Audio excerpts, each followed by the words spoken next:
We've been mostly featuring dogs given the large number of dogs we have available for adoption, but those numbers are kind of getting back into a more average area. And so now we're going to start showcasing some of our cats again. And the first one that we have is Rosco. And Rosco is a resident of our kitty cabana, which is our open cat room, which means he lives in a room like you would in a house. Visitors can come and go. He's free to, play with the other cats, hang out, look in the window, that type of a thing. One of the requirements, obviously, of being in that room is that you kind of get along with other cats, so we can put multiple cats in there. So if you have an existing cat in your household, Rosco would be a good fit. He is almost a year old. We're listing him as somewhere between 10 and 12 months, and he's a domestic medium hair.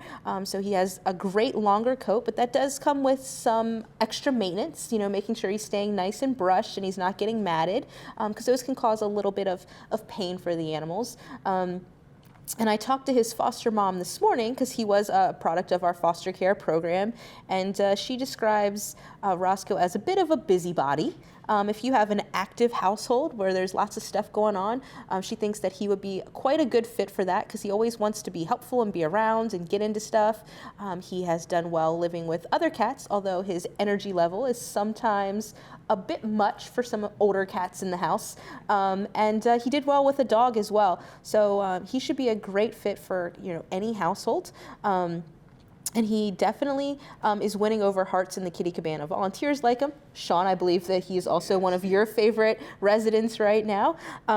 So he's just waiting for that perfect family to come along and want to take him home. So Roscoe's what we call a wounds of an unknown origin cat. What does that mean? So when an animal comes in with, bites and scratches and we don't know what the history is, like where did those things come from, it's always assumed that, it could have been from a rabid animal. And rabies is an incredibly serious illness. And so the state takes those things very seriously. So when we don't have a vaccine history, a rabies vaccine history, they have to go into quarantine for 4 months.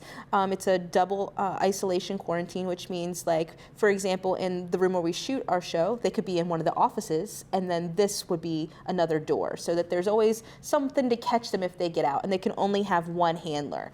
We are fortunate that we've been able to take on a lot of these wounds of unknown origin cats and get them into foster homes.